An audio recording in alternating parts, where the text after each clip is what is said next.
I'm more of a leader on the outs than a follower, and in here I'm more of a leader too.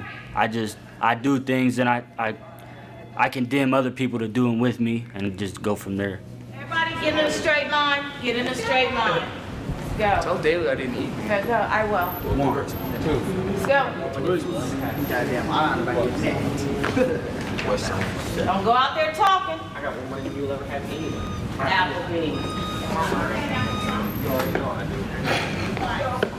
They think if the things they do, that there's just a kiddie, quote unquote kiddie charge, but the charge that you do as far as with you shooting someone or things get out of hand and you whoop someone and you hurt them, you can get shipped across the street. Then you're over there in the county and you don't have little kids over there. And I mean, for us to be dealing with juveniles, we have to have some type of pity with them. Fam, what's good, man? It's your boy, the King, and this is the Incarceration Podcast. So today I'm doing a reaction video of supposedly the nation's worst juvenile prison. So we're going to go ahead and check it out. I'm not sure if it's a juvenile program where these juveniles been sentenced to life, or it's an adult prison that just houses like youthful offenders or juveniles. So let's go ahead and check it out and see which one it is.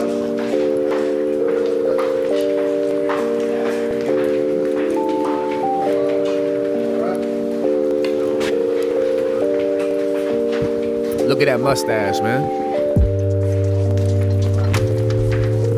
That's a cop mustache right there. It's a day-to-day. You never know what happens.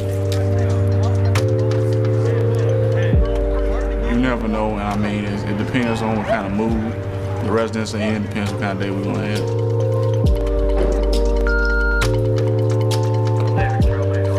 So no matter what kind of day you think you may have when you come in, it may be totally different when you start your shift. Stand behind your back. Put your hands behind your back.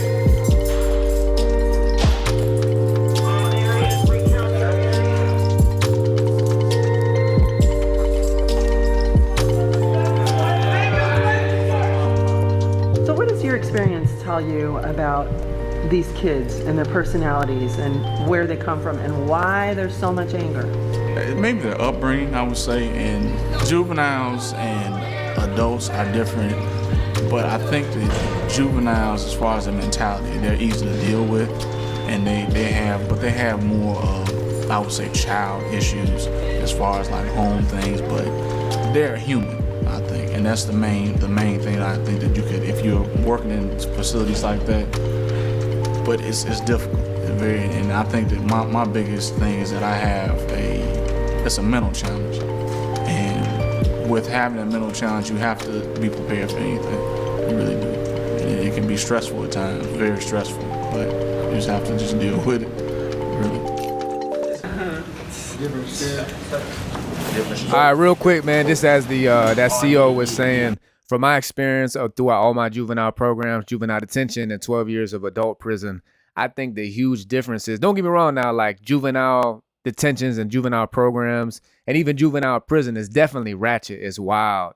But the adult side is more deadly. The consequences are more severe. So I would think that it's more like violence and more drama and more chaos on the juvenile side, just because it's fun for the jits. You know what I mean? But on the adult side, it's violent as well, but the violence is deadly. You know what I mean? And not like play. That's, to me, I think the biggest difference.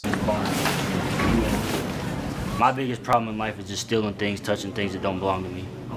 It started when I met a girl, then I started running away. I got in a gang and went on from there. Then the gang had me do things. So just stealing cars. I didn't do nothing. I didn't grow up with my parents. I grew up with my grandparents, so I didn't know what to do. They didn't really teach me how to do things, so I had to learn on my own. I'm more of a leader on the outs than a follower, and in here I'm more of a leader too. I do things and I condemn other people to do them with me and just go from there. Everybody get in a straight line. Get in a straight line. Let's go. Tell Daily I didn't eat. Okay, go. I will. 1, 2. Let's go. Goddamn iron about your neck. What's up? Don't go out there talking. I got more money than you'll ever have anyway. Applebee's.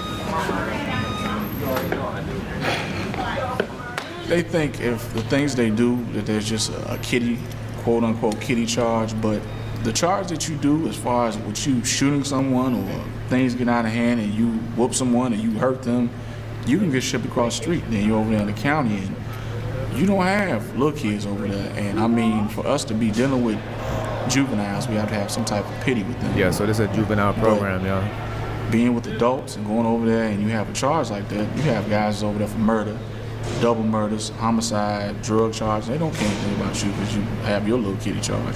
They're gonna treat you, you're over there with men, they're gonna treat you like a woman. So we try and prepare them for that and let them know that this should be your last stop, but it's not. I've been locked up altogether like 14 months.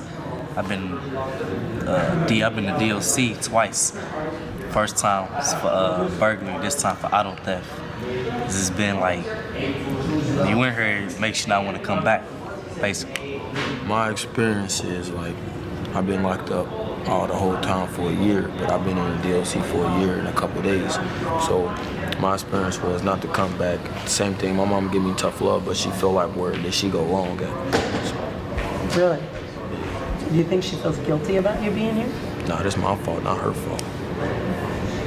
I understand her working every day, not being home, but I don't think it's her fault because she trying to feed us and keep a roof over our head and stuff like that. Were you surprised when you got sentenced to the Department of Corrections? I knew it was coming. I just pushed my luck because the time before I got locked from coming to DOC, I got locked up and they said you're on your way to DOC. Okay, so this I is just looked prison. at them and laughed like they were a joke. So, and then I stole some cars. I went out and stole some cars, and that's finally when they decided, yeah, you're going to the DOC. You say your grandparents pretty much But raised this is you? a JIT camp, Since I a was youthful 8.5 offender months old, camp. they did. Do you know where your parents are? Or? No, my dad, he could walk through the door right now and I wouldn't have any idea that was him. Dang. And my mom, she tries to be there for me, but she really doesn't. She was gonna try to actually have me come home and stay with her, but she doesn't have the money for it. So a lot of people I've talked to in here, the J3s, the juveniles, they relate to me on it. They don't know their mom or their dad. So I kind of relate to a lot of people on that. Kids need that guidance, you know, they need that structure.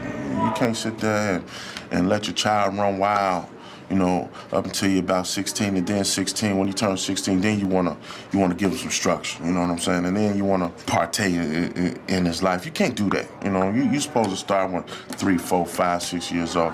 You need that structure then. By the time he turns 16, he gone. But you can't give up, you can't stop. You gotta give him that love. And that's it. Hey, real quick, just hearing the officers' interviews. For the most part, bro, they sound solid. It seems like they genuinely care. And from my experience, bro, whether it be in prison or even juvenile, of course, I mean, you got both people. You got people who don't care at all, and they'll make your life a living hell, especially for the jits, bro. They'll humiliate you, bro. PT, personal training all day, have you on the ground like a cockroach with your hands and legs up in the air, and just humiliate you. And not really for the point of helping you grow or learn, but just because they feel like they got power and they got a badge and they probably got picked on when they were little and they take it out on the juveniles incarcerated. But then there's other guys or women like the men and the people they've been interviewing so far who actually genuinely care. And I came across a few like correctional officers in juvenile detention and juvenile programs who are really intentional about trying to like mentor the youth there. So shout out to all the correctional officers who are on that type of time and genuinely care, bro, for real. Because sometimes, bro, they can be like big brothers or even father figures that some of these kids never had. You know what I mean? Someone just to listen to and give them some game and give them counsel.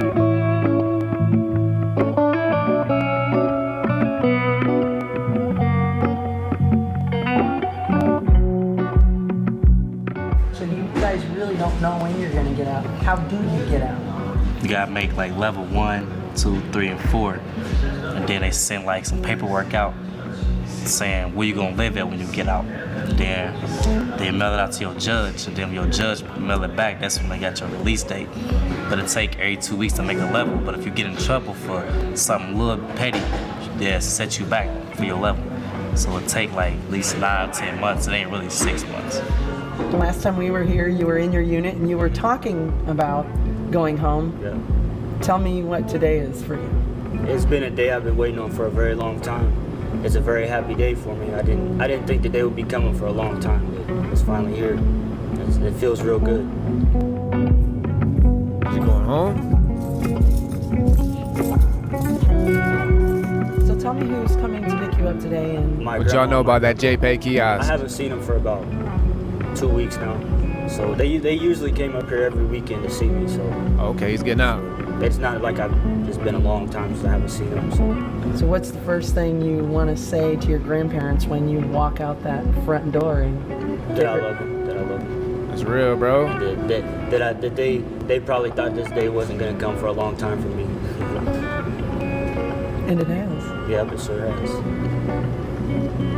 Stay out of Any trouble, final words kid. Before you change out of that jumpsuit?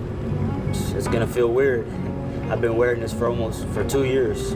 Not the same exact one, but one similar to it. So it's gonna be weird to wear normal clothes. See, that's one thing that sucks about juvenile programs. Is like they were saying, they got levels and they're based upon points. So if you're in there causing trouble and fighting, which is pretty much inevitable in a juvenile program or juvenile prison, you keep failing your levels or weeks or however they do it. I remember I was at a 6-month program and I was already there for 5 months and didn't pass one level. So I remember my 5th month, I remember I got brought into my counselor and they're like, yo, like, why are you crashing out? Like, you've been here 5 months, you're supposed to go home next month. You've been recycled every single week, every single month. You still have to do another 6 months. And me being a hot-headed jit, bro, I broke out that night and escaped. Want to double check? You got our license? Ian Abram. Hello. Hi, how you? Hi, come on in. So you're here to pick up Adam. We sure are. Well, he's anxiously awaiting. Well, you can just go ahead and sign in here. You get you a pen. I need the license. Yeah, that's the day we've been waiting for. Hi. I hope it's the last time I ever walk in any of these places. Well, They're in the pencil out here. Shout out to Grandma. Been holding her grandchild down. How you been doing? Good. Did you guys have a safe trip up? Yeah. Good. How long did it take you to get here? Well, don't take but a little over an hour, but we always leave early because we don't want to be late. We're never late for anything. Well, he said he saw you out in the parking lot a little while ago. Were you guys early? Because I said, no, they're not here yet. He said, yes, they are. I saw them out there. Grandma was ready. She's out there in the parking lot for hours. Yeah, we always get every place early. Especially when from your dad.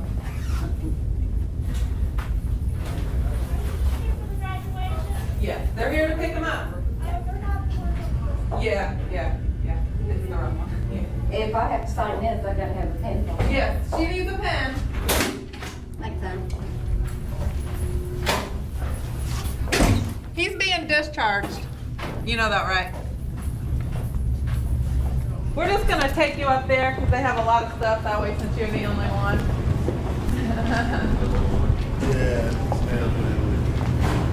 He's the only one. Ready? Are you excited, young man? Huh?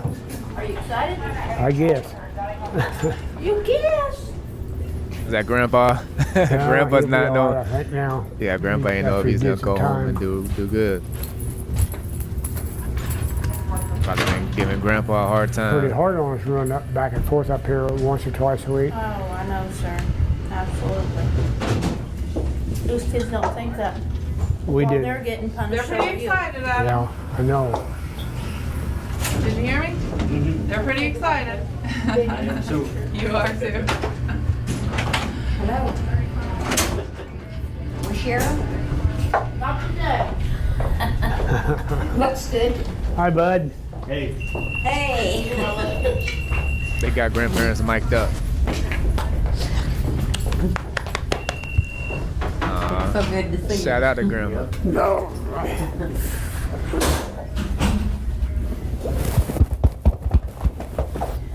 Ready to go home?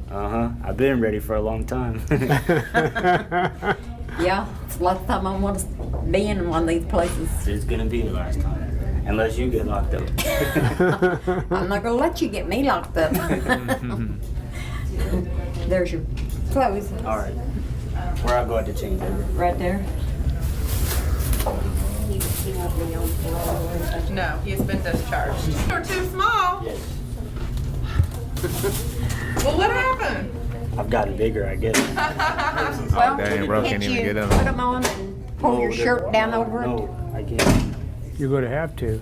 No, You want to wear that out? Are you sure you can't? No, these are too tight. Well, I just Go try. I don't just want you did to. try. We'll have. Okay. Come on, bro. We'll just get you a Try pair of talking to sweatpants. grandma, bro. That way you won't be wearing that. So, Eldrick, can you call or Yes. see what Yeah, you I can don't get wanna up with a walk pair of it in sweatpants? Want to walk with me down here to the laundry real quick? Yeah. Well, I got shorts on. I got a pair of shorts on under here. if that's what you want It's to cold leave, outside, then cold outside. that's fine. But we'll get you a pair of Yeah, sweatpants. we get you sweatpants and sweatshirt. Just we'll leave them up here. You can go get them. Okay. Yeah, just get them sweatpants. Do you have a shirt? You can just wear your white. Okay, just get him a pair of sweatpants. Bro ain't though. trying to walk out in them super Do you tight have pants. socks and everything else though that you can change into? Okay, well while you're standing here, Adam, I'm going to present you with a certificate, okay? It says that you have successfully completed the Pendleton Juvenile Correctional Facility program, okay? So congratulations. I can't get over how much you. Chat, what you think? You feel like administration showing out for the cameras? You know what I mean? Doing everything super professional. Think they do this on a daily, regular basis when people are getting released? Maybe so. What do you think in the chat, y'all? Really is. I hope it didn't insult you. No, or anything. No. We gonna wear home. Are you happier than I am? Where you gonna wear home? I'll give me somewhere to work. Yes. He's the only one waiting today? Well, we have somebody leave a little bit earlier. They had to come a little bit earlier this morning, so there's two of them. So. Adam, can you sign those real quick and verify that the people are And the cameraman's just zooming in on everybody's face. I'm gonna go ahead and stop it right here, man. They're pretty much dragging this out. Maybe they didn't have that much camera access for the whole facility. Who knows? But this kind of reminds me of, I remember when I was released from my second juvenile program and I was wilding out. I remember I got in a fight 2 days before I was about to go home. And the kid told on me, I split his eye and he ran to the officer and told on me. And I was trying to say, nah, he slipped and hit the bunk, but he told on me. And they believed him. So I was supposed to go home 2 days after that, but they recycled me. They let him go home and I had to stay another 30 days. And of course, during my whole time there, I was trying to stay low key, but I was still wilding. And the officers and administration knew that. So the day I actually left, I remember one of the head program managers actually walked with me to go meet my mom when I was dressing out and leaving out. And I remember he followed me and my mom to the car. And he was I'm sure with good motives and good intentions, he was like, Testa, I know that you're not ready to get out. Bro, you need to stop. Just destroying your life. And he was just giving me this pep talk all the way home, right in front of my mom. And I was kind of pissed because I ain't have no plans to change. And I was planning on getting back out and go back to the streets. But I was really upset he was doing it in front of my mom. But looking back now as an adult and a mature man, I understand that he probably did genuinely care for me and didn't want me to continue to throw my life away. But I remember he walked with me to my car with my mom. It was really in my chest. It's bro, you got to stop. You got to stop putting your mom through this. You know what I mean? She deserves better. You deserve better. And I was man, I'm good, bro. He's no, you're not, bro. Man up. But anyways, reminder for us as adults and men, especially if we already have been through the system, juvenile programs, adult prisons, how much more is it our responsibility to somehow come alongside the juveniles, the young men and women who are already in the system and help mentor them, to help them change so they don't go to adult prison, or those who are on the path and try to stop them and prevent them from ending up going to juvenile programs or even adult prisons. So once again, man, y'all be encouraged. Man, throughout all my 12 years in prison, the end of the story is a beautiful, redemptive story, man. Through faith in Christ Jesus, he radically transformed my life. And I'm blessed now with the opportunity to do that, to go throughout the nation, going back into prisons primarily to share my story, how Jesus transformed my life. Just not only share my story, but most importantly, share the gospel. And just to be inspiration and be encouragement to everybody. Despite how many bids, how much we destroyed our life, God can redeem all that. So y'all be encouraged, bro. Stay out the way, stay out the streets. If you don't know, my name is E.I. the King. I am a rapper. Check out my music wherever you listen to music at. Go to my other YouTube channel, E.I. the King. Check out my music videos. Check out the playlist on this channel, all the other fire content. where we highlight the redemptive stories of convicts coming home. But of course, we keep it a buck and we share the full story of incarceration, the bad, the crazy, the goofy, the funny, the sad, the happy, all of it. So y'all stay locked in for some more fire content. It's your boy, King, and I'm out. Peace.